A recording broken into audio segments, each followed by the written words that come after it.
Сайн бацханууд танд энэ өдрийн мэндийг хүргэе. Намайг Банзагчийн Оюумаа гэдэг би GBC боловсролын компани үүсгэн байгуулагч. Та бүхэндээ видео хичээлээр өөрийнхөө сургалтуудыг хүргэж байгаа. Өнөөдрийн ярилцах сэдэв цаг төлөвлөлт буюу ажлаа хэрхэн зөв төлөвлөж сурах вэ? Маш олон хүмүүс надлуу хүсэлт илгээжсэн. Энэ маань юу гэхээр яаж үр бүтээмжээ нэмэгдүүлэх вэ? Яаж цагаа зөв төлөвлөж сурах вэ? Яаж ажлаа зөв зохион байгуулж сурах вэ? Яаж үр бүтээмжээ нэмэгдүүлэх вэ гэдэг талаар энэ талаар сургалт оруулж өгөөч гэсэн. Тийм учраас нүүр номын найзтайгаа хүсэлтээр би та бүхэндээ маш чухал сургалтыг хүргэж байна. За энэ их чухал онцгой сургалт байх тул мэдээж миний тавьдаг хугацаанаас арай илүү хугацаар тавигдана. Тийм учраас та төвчээртэй байж дууслан сонсороо гэдгийг хэлмээр байна. За ингээд цагийг төлөвлөж сурахад нэг хоёр арга байж байна. Ажлаа оновчтой төлөвлөхийн тулд нэг хоёр арга байж байна. Нэг нь болохоор хугацаагаар төлөвлөж сурна, нөгөөх нь агуулгаар нь бас цагаа төлөвлөж сурнаа. За тэгэхээр хугацаар төлөвлөж сурна гэдэг юу хэлээд байв гэхээр маш олон хүмүүс бас энэ аргыг хэрэглэдэг байж магадгүй. Энэ маань юу гэхээр тодорхой цагийг та яг нэг асуудалд төвлөрөөд анхаарлаа хандуулаад сууж хийж үзтгийг хэлж байгаа. Тэгвэл та энэ аргыг их оновчтой болохын тулд магадгүй та сэрүүл хэрэглээд өгж болно. Жишээлбэл өнөөдрийн бидний маш хурдтай, стресстэй, ажил ихтэй энэ цаг үед бол та анхаарлаа нэг зүйл дээр төвлөрүүлээ суухад маш хэцүү байдаг. Энэ нэг мэтэл утас дуурал байдаг, нэг мэтэл мэйл ирж идэг, нэг мэтэл хажуугаар чинь хүн юм асуугаад өнгөрдөг ч юм уу. Ингээд та анхаарал чинь төвлөрж өгдөг. Тийм учраас та 60 60 30 гэдэг энэ аргыг хэрэглээд үзээрэй. Энэ ямар арга вэ гэхээр 60 минут буюу эхний нэг цаг та яг нэг тодорхой асуудал дээр чухал гэсэн асуудал дээр төвлөрөөд анхаарлаа хандуулаад тэр дээр яг өөрийгөө бусдаас блоклоо те ингээд суух нэ. Ингээд энэ ажлыг гүйцэтгснийхаа дараа та нэг цагийн дараа дараагийн ажил дээр өөр нэг ажил дээр бас анхаарал төвлөрүүлээд суух нь. Ингэснийхаа дараа та яг 30 минут хөдөлгөөнтэй ажил хийх нь. Энэ ямар учиртай юм бэ гэхээр хитрхи нэг асуудал дээр хитрхи удаан суухаар та чилнэ, таны тархичийн сэтгэхээс илүү сэтгэх хурдан их багасдаг. Тийм учраас бол аливаа зүйлээс бас анхаарлаа шилжүүлж сурах нь их чухал байдаг. Аливаа асуудлаас нэг асуудлаа хийж гүйцэтгэл нөгөө асуудлаа анхаарлаа шилжүүлэх нь. Тэгэх юм бол дараагийн асуудлаа хэлцэхэд бол танд илүү хүч гарч ирдэг, илүү санаа оноонууд гарч ирдэг юмаа гэдэг хэлмээр байна. За зарим хүмүүс бол энэ аргыг хэрэглэдэг. 50 10 50 10.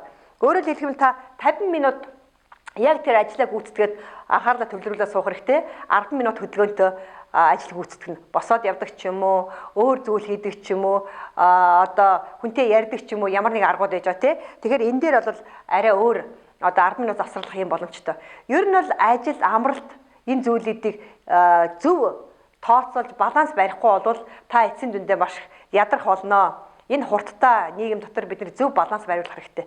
Тийм учраас би энэ агуулгаар цагаа төлөв сурах, агуулгаар ажлаа төлөв сурах энэ онцгой аргыг та бүхэндээ хүрэхээр энэ сургалтыг бэлдсэн. За ингээд хэдүүлээ энэ дараагийн сэдвүүлээ оръё. Өөрөөр хэлбэл агуулгаар яаж ажлаа төлөв сурах вэ? За хэдүүлээ бодоод үзье. Оюутан насаа бодоод үзье. Тэгэхээр ихэнх хүн болвол ихэнх оюутнууд бол ялангуяа би Оросд сурж байхад монголчуудыг тэгж хэлдэг байсан. Гэсэн монголчууд хичээл суухгүй явж байгаад тэгээ хамгийн сүүлийн өдөр нь бүтэн өдөржингөө сууж байгаа, шүнжингөө суусуужаад маргааш нь ямар ч Оросоос илүү шалгалтаа өгж байдгаа гэдгийг хэлдэг.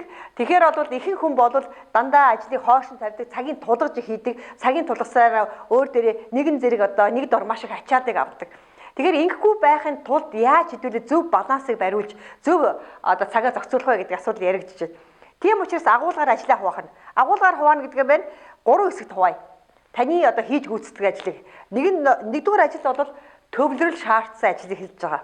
Хоёрдугаар ажил бол урсгал ажлуудыг хэлж байгаа. Гуравт нь бол чөлөөт хийх үйлдэлүүдийг хэлж байгаа.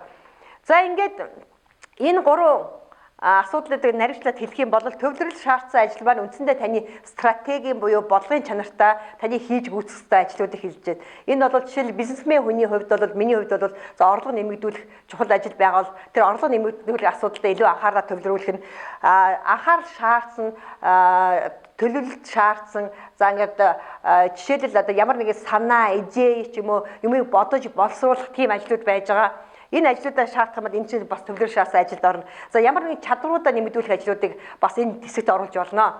Тэгэхээр энэ төвлөрөл шаардсан ажлуудыг жишээр ямар хүмүүс хийдэг вэхээр зохиолч нар, за урлагийн хүмүүс, найруулагч нар энэ төр маш удаан хугацаагаар бодож төвлөр суудаг.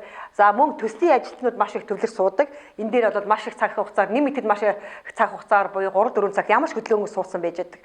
Тэгэхээр энэ хэсэгт энэ ажлуудыг оруулах нь. За дараа нь урсгал ажил буюу хөдөлгөөнтэй ажлууд буюу таны төлөвлөгөөт ажлууд. Та яг цаг минутаар ямар ажлуудыг төлөвлөгөөнд оруулсан байж байгаа, яаж төлөвлөгөөгөө зохиосон байгаа, тэрнгээр хийж гүйцэтгэх ёстой, үйлдэл хийх ёстой ажлуудыг чи хэлж байгаа. За мөн энэ дотор бол бас гинтийн ажлууд орж болно. Жишээлбэл гинт ямар нэгэн тооцоолог үзүүлэлт гарч ирж болно шүү дээ. Жишээлбэл бизнесмен хүмүүсийн хэрэглэгчтэй холбоотой янз бүрийн асуудлууд гарч ирнэ. Цаг тухайд нь хурдан шийдэх асуудлууд гарч ирнэ те. Ийм асуудлуудыг бол урсгал ажлууд оруулж байна гэсэн.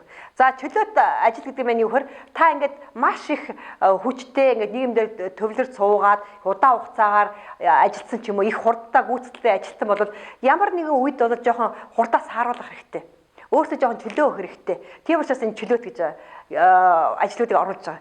За энэ гурван төрлөөр ингээд та ажиллаа ингээд хуваацсан байж хахад бол эхнийх нь одоо үндсэндээ хүн чинь 24 цаг биднэрт бүгдэнд ижил 24 цаг байж байна. Энэ 24 цагаас 7-8 цаг нь унтж байна. За энэс нэг 15-аас 16 цаг ажиллаж байна. Тэгэхээр та энэ агуулгаараа блоклоод хуваачих нь, хэсэгчлээд хуваах нь.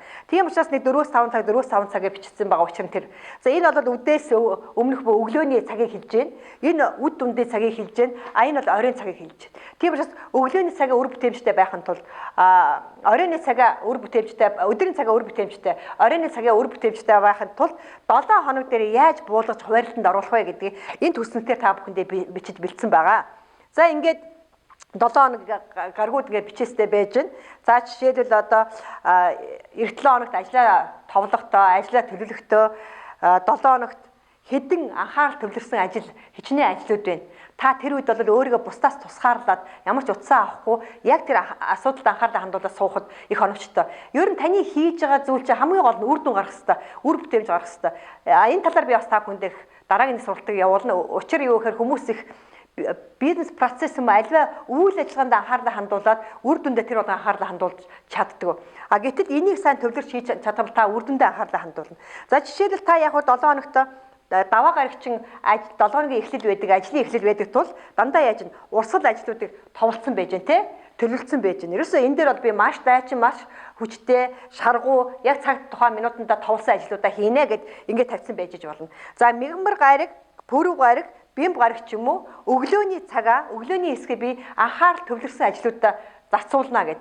Миний одоо санаачилж байгаа төсөл проектууд ч юм уу одоо шинэ санаачлагууд ч юм уу тэрэндээ цагаа зарцуул төвлөж суух хэрэгтэй болвол өөрийгөө тусгаарлаад энэ дээрээ суухнаа үдээс өмнөх цагаа тий өглөөний цагаа энэ зарцуулъя гэж бичиж төвлөж сууж байна.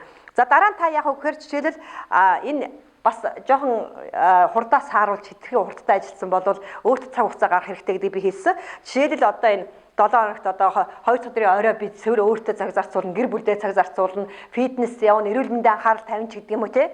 Энэ хагас бүтэн сайнны оройн цагийг бас өөртөө болон гэр бүлдээ зарцуулна ч гэдэг юм уу. Ийм байдлаар та бас товлож төлөвлөж болох нэ. За энэ арга бол маш их оновчтой арга байгаа.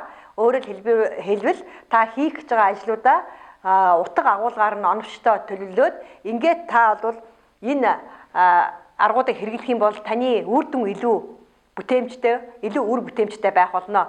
Энэ аргыг мөн тэр цаг хугацаар төлөвлөдөг аргатай бас хослуулж хэрэглэх нь их зүгээр. За би бол аль алийг хослуулж хэрэглэдэг. Тийм учраас та бас энэ хоёр аргыг хоёуланг нь хэрэглээд үзээрэй. За ингээ анхаарал тавьсан танд баярлалаа. Түр баяртай.